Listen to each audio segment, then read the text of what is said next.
के लिए उनके सादित्य को पाकर के संध्या के पावन क्रम में आत्मा से परमात्मा का मिलाना, संध्या करना प्रत्येक मानव प्राणी का प्रथम कर्तव्य हुआ करता है। जो व्यक्ति संध्या नहीं करते वो तो शूद्र समझे जाते हैं। मानव का शरीर 84 लाख योनियों को भोगने के उपरांत यह मानव का शरीर प्राप्त होता है। यदि यह मानव का शरीर पाकर के व्यक्ति ने सत्कर्म नहीं किए, धर्म नहीं किए, अपने परलोक को नहीं संवार पाया, तो यह मानव का शरीर पाना ही व्यर्थ है। अरे जो प्राणी धर्म नहीं करते हैं, सत्कर्म नहीं करते हैं, वह प्राणी तो केवल पशु के समान हुआ करते हैं। ऐसा हम नहीं, ऐसा तो ये शास्त्र कहते हैं। ऐसाम न विद्या तपो न दानम न ज्ञानम न शीलम न गुणो न धर्मा ते मृत्यु लोके भूभार भूतम मनुष्य रूपेण मृग्या श्रवंती। जिस प्राणी में ऐसा चरित्र का ऐश्वर्य नहीं है, जिसने विद्या को अर्जित नहीं किया है, जिसने अपने जीवन में कभी भी धर्म नहीं किए हैं, जिसने कभी तप नहीं किया है, जिसने कभी ज्ञान को अर्जित नहीं किया है, वह प्राणी केवल इस संसार में पशु के समान है। नाथ समय संध्या का आदेश हुआ संध्या करने के लिए। गुरुदेव भगवान के द्वारा बताया गया संध्या 3 प्रकार की होती है।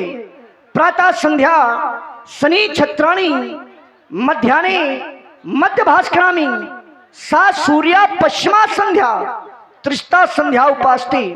व्यक्ति को प्रथम संध्या तब करनी चाहिए जब भगवान भास्कर का उदय ना हुआ हो और आकाश गण में तारे दिखाई दे रहे हों।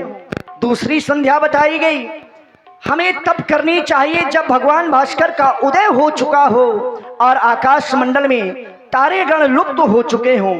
और तीसरी संध्या प्राणी को तब करनी चाहिए जब भगवान भास्कर अस्ताचल की ओर प्रस्थान कर रहे हों और सुंदर चंद्रमा का आगमन हो रहा हो।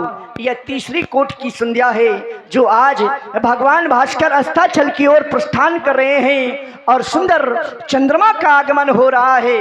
विचार करने लगे संध्या क्या है, संध्या कहते किसे हैं, संध्या क्या कोई देवी है, संध्या क्या कोई देवता है? तो बताया गया जहां पर आत्मा से परमात्मा का मिलन हो, एक भक्त का एक भगवान से मिलन हो, जहां दिन और रात्रि का मिलन हो, ऐसे पावन समय को हम संध्या कहते हैं। जब समय को हम संध्या कहते हैं तो फिर वंदना हम करें तो किसकी करें, क्योंकि संध्या कोई देवी नहीं है। और जब संध्या देवी नहीं है तो फिर वंदना किसकी होनी चाहिए, किस देवी की आराधना होनी चाहिए? विचार आया, मनीषियों से प्रश्न हुआ, मनीषियों के द्वारा बताया गया संध्या यंती संध्यते परब्रह्मस्यामि सा संध्या। संध्या में किसी देवी देवता का पूजन नहीं किया जाता। संध्या में तो केवल अपने इष्ट की वंदना की जाती है, अपने इष्ट का ध्यान किया जाता है। और लक्ष्मण के इष्ट देव तो सन्मुख ही खड़े हैं मेरे प्रभु श्री राम। हे मेरे महाप्रभु, लक्ष्मण के मन के विचारों को आपके चरणों में समर्पित मेरा प्रणाम स्वीकार करते हैं, मेरी वंदना को स्वीकार करें। नाथ नीलाम मुजस्याम मलको मलागम सीता संहारो पितमाम भागम पाड़व महासारी अपचार चापम नमामि रामम रघुवंशनाथम नमामि रामम रघुवंशनाथम नमामि रामम रघुवंशनाथम। और अभी आपने लक्ष्मण जी की वाणी को सुना। इसी पर प्रभावित हुई बहन कुमारी विनीता यादव, शंकर पुरवा और बबली गुप्ता राठ, इनकी ओर से 21 मुद्राएं लखनलाल जी के चरणों पर प्रदान है। बहुत बहुत साधुवाद। और आप है भाई श्री अजीत लम्बरदार, इनकी ओर से 21 मुद्राएं प्रदान है। बहुत बहुत साधुवाद। श्री राम जी लक्ष्मण जी मां संध्या देवी की वंदना कर रहे थे और अचानक भगवान का ध्यान पूरब दिशा की ओर गया। भगवान ने देखा कि चंद्रमा का उदय हो गया। प्राची दिशी शशि ओया सुहावा सिय मुख सरिसो देखी सुख पावा। राम जी ने जो ही चंद्रमा का उदय देखा तो मन ही मन विचार करने लगे। बहुर विचारे कीन मन माही, सिए बदन समोहिम कर नाही। देख रहे हो लक्ष्मण, देखिए चंद्रमा, ये चंद्रमा देव कोटि में है, देवता है। अब व्यक्ति चाहे जितना भी अच्छा क्यों ना हो, लेकिन अगर उसका चरित्र पक्ष अच्छा नहीं है तो वो व्यक्ति कभी समाज में ऊंचाई प्राप्त नहीं कर सकता। चंद्रमा देवता जरूर है, लेकिन देखिए संसार के लोग कहते हैं ये कलंकी है, इसमें दाग लगा है। और इसीलिए आप लोगों ने कहावत सुनी होगी, चंदा मामा दूर के, हमारा आपका जो संबंध चंद्रमा से है वो मामा भांजे का है। चंद्रमा मामा कैसे है और हम आप लोग भांजे कैसे हैं? समुद्र से लक्ष्मी जी का जन्म है और समुद्र से ही चंद्रमा का जन्म है। तो चंद्रमा और लक्ष्मी जी का जो संबंध है वो भाई बहन का है। लक्ष्मी जी को हम आप लोग कहते हैं माता, और यही कारण है कि लक्ष्मी जी के भाई चंद्रमा को कहते हैं मामा। तो आज राम जी ने चंद्रमा को देखा तो देखिए विचार कर रहे हैं, आप लोग भी सुने थोड़े समय में। बड़ा सुंदर श्रृंगार किया है चंद्रमा ने। चंद्रमा को यह अहंकार हो गया कि मैं सीता के मुख की समता कर सकता हूं, पर इसमें न जाने कितने कलंक लगे हुए हैं। मेरे विचार से यह कलंकी चंद्रमा सीता की समता नहीं कर सकता है।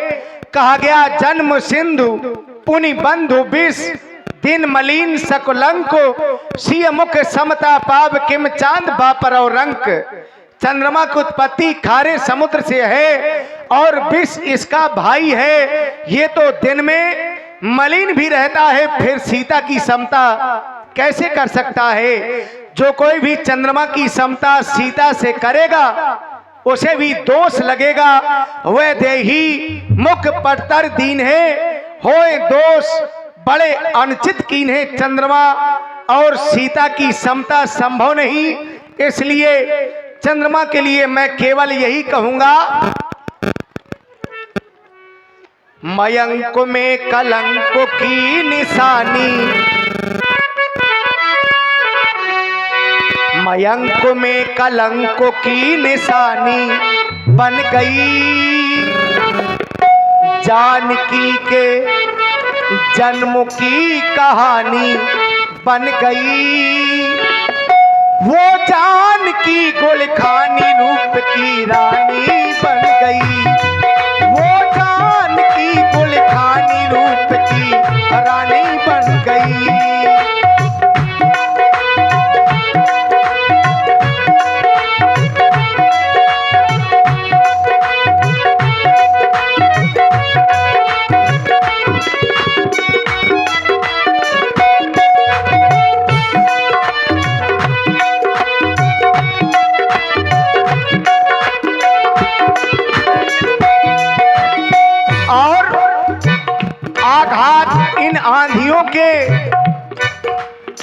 आघात इन आंधियों के हर वृक्ष को लगे हैं, और जिनकी जड़ें मजबूत हैं वो तो आज भी खड़े हैं।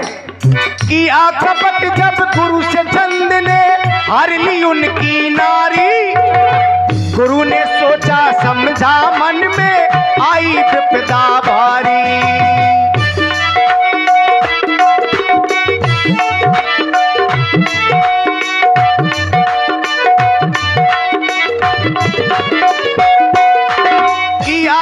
जब गुरु से चंद ने हर ली उनकी नारी, गुरु ने सोचा समझा मन में आई विपदा भारी। गुरु हर हर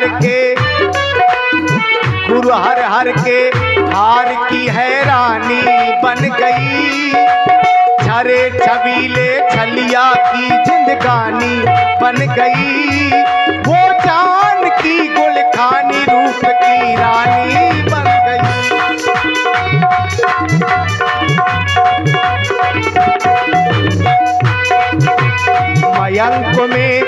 मयंक में मयंक में कलंक की निशानी बन गई।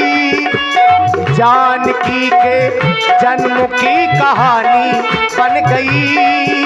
वो जानकी गुलखानी रूप की रानी बन गई। रूप की रानी बन गई। रूप की रानी बन गई। रूप की रानी बन गई। और इसी प्रस्तुति पर आप हैं भाई